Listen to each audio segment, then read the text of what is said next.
Hello Mzansi, welcome to another episode of Farmers Inside Track. My name is Duncan Masiwa.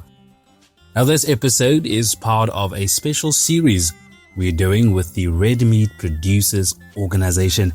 And in this episode, we take you behind the scenes of South Africa's red meat supply chain, exploring the vital role farmers play in bringing high quality, locally produced meat to your table. We're joined by Rustin Shawe, a KwaZulu-Natal-based cattle and maize farmer, who shares his insights on responsible animal husbandry and sustainable farming practices. We also discover the dedication and expertise that go into every cut of red meat and get a transparent look at the journey from farm to table, showcasing the effort behind producing fresh, ethically raised meat. Rustin, it is lovely chatting with you. Welcome to Farmers Inside Track. Yeah, how's it, Duncan? Appreciate it. Thank you so much for having me. Fantastic. We're talking about the supply chain of South Africa's red meat industry, and we'll get into that a bit as we proceed in the interview. Maybe just to get to know you a bit better. For our listeners, I know that every farm has a story. So tell us a bit about your farm, how it started, what makes it unique, and what keeps you going every day, I suppose, in this challenging but rewarding work that you do.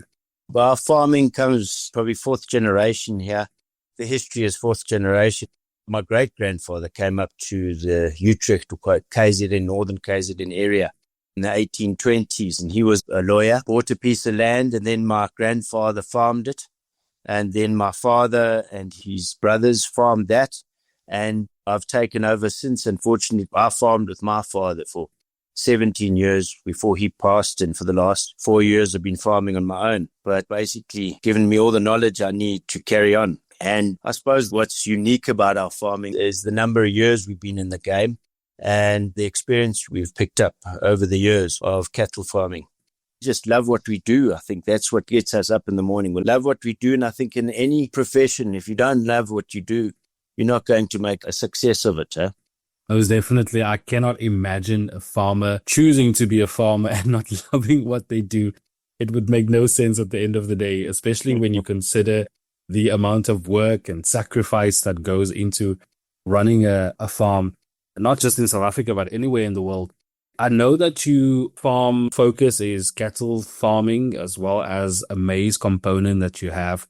Maybe paint us a picture of what a typical day on your farm looks like, Rustin. What's it like caring for your animals and making sure that they're healthy and thriving? We get up early. I start off my day with reading my Bible as such, and then having a quiet time before I get around and do my things. And then we look at the weather. We organize around the weather. I go outside. I meet with all the people that work for me, my workers, as well as my herdsmen. And the first things first is the health status of our animals. We go through all our animals, count them. We make sure the count's right. We make sure that the grazing's good and the paddocks they're in, the water's clean, and the lick supplements that they have are enough, and make sure that they're not chasing them too fast. If they are, then we know that the grazing's not good. Once we've inspected all the cattle and we know everything's healthy and happy and we don't have to do crisis management, we carry on with what we've planned for the day. And that's, for example, fencing, cattle crawl work, baling, fertilizing, fire breaks, reaping, milling, and general maintenance of the farm. So we'll carry on with that. I know that farming for many is a spiritual journey, Rustin. Why is it so important for you to starting your day with God? So that gives me the strength. Usually the reading that I would read would be pertaining to my situation of the day. And that gives me my strength for challenges, I suppose. Fortunately, I'm a Christian and feel that it helps me a lot. And knowing that there's someone else batting for me, or I being, and of course, our Lord batting for me when there are issues. When you're a farmer, you definitely need to hold on to a higher power because you can't do it on your own. And of course, after inspecting your cattle and establishing that there's no crisis management needed, how do you ensure your animals are not just well fed, but truly cared for, from their nutrition to their health and their overall well-being, I suppose? What does it mean to you to raise them with this kind of dedication? We'll follow a strict inoculation program and a deworming program. We look at the animals physically, look at their condition and their health status, and according to that, we will treat them accordingly. I suppose it's all about profitability. Yeah? The better you look after your cattle and the better you manage your animals, the better they'll look after you. And also, I suppose it's about compassion. You love what you do, you love your animals, and you hate seeing them being under any stress of any kind. So you practice the best ways of practicing and management as you can to make sure their health status is the best. Rustin, many consumers may not realize how much love and effort goes into protecting the land that feeds us. I mean, before joining the agricultural sector myself, I had no idea the amount of work that goes into farming behind the scenes. What sustainable farming practices have you embraced to keep your soil healthy, your water clean, your livestock thriving, all while producing the best quality meat? Duncan, if I think back, it was about over 20 years ago. Our practice was we had winter grazing and summer grazing. And we used to trek to the winter grazing, and that's when the cattle used to calve in August, and then trek them back up to summer grazing. But their paddocks as such, they used to have one paddock for the whole of the summer. And we noticed that there was a decline, let's say, in the quality of the grazing. So we did a bit of research, and then we changed our practice, and we found we could actually keep more cattle on the same amount of grazing by rotating them. And the more rotations you have, the higher your carrying capacity, as well as the increased quality of your grazing. So we follow a rotational grazing system. It's a 4 to 5 paddock system.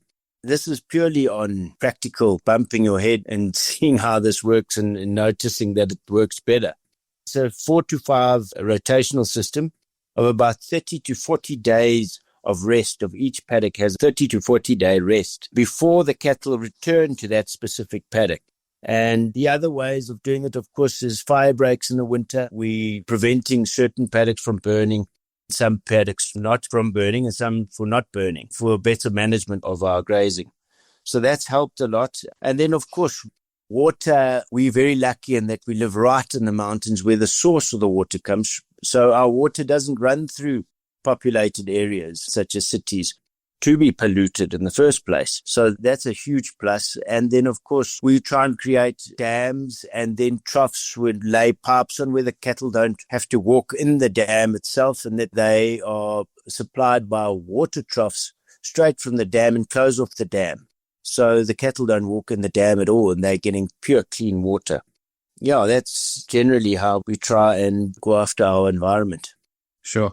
Many South Africans are listening to you right now, and some of them are jealous of the animals and the environment that they are raised in and the pure water that they have access to. It's absolutely good. It's a comfort knowing that there's a lot that goes into producing the quality meat that we see behind the scenes. And of course, there's a whole value chain involved in this. Producing top quality red meat takes more than just good farming. It's a whole team effort.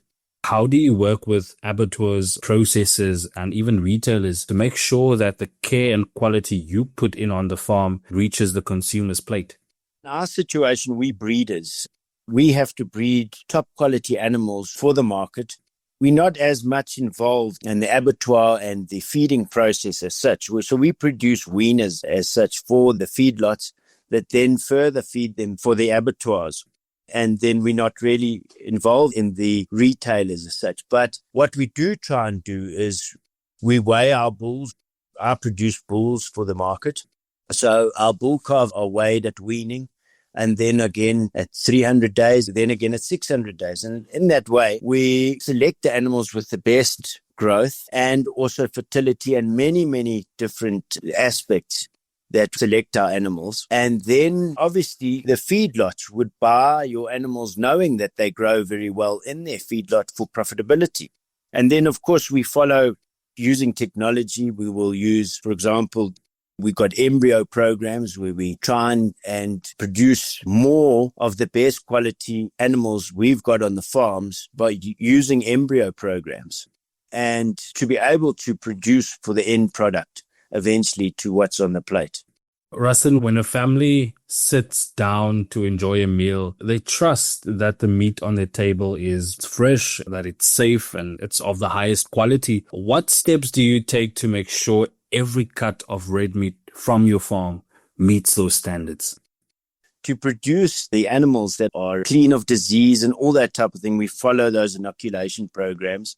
We inject everything we have to. The supplementation of the animals is of clean, pure feed, grazing, and then just supplements on the grazing. There are no hormones and all that involved. So we follow the process to try and produce top quality, healthy animals for the next process. Looking ahead, Rustin, what's your vision for the future of red meat farming in South Africa? You've been involved in the industry for a number of years now. Are there any innovations or changes that you are perhaps excited about that could help farmers produce even better quality meat while caring for the environment and their animals, of course? There are already innovations that we're already practicing. For example, I was explaining earlier about the embryo programs in which you selecting animals that are performing incredibly well, and you are multiplying those genetics to produce even better meat for the market. And then we also do DNA testing on all our stud animals. For example, the mother and the father, we know exactly. We do DNA to make sure who's mum and who's dad exactly, to produce the most predictable animals for the market. And then we also do DNA testing of double muscling genes. This is basically to stop the cow from breeching so that it doesn't breech its calf, that it calves easier, gets up easily, and suckles quite easily. Also, the DNA testing for double muscling would mean lean beef, and you could either produce that and multiply animals with double muscling, which means you would produce more lean beef, or you could produce animals with better fat layer on the meat by not producing animals with double muscling. So we also use the tool, the DNA testing for double muscling, to manage our breeding and to produce the type of animal for the market. That was, of course, Rustin Shawe, a KwaZulu-Natal-based cattle and maize farmer. You can read more on this topic by visiting www.foodformzansi.co.za.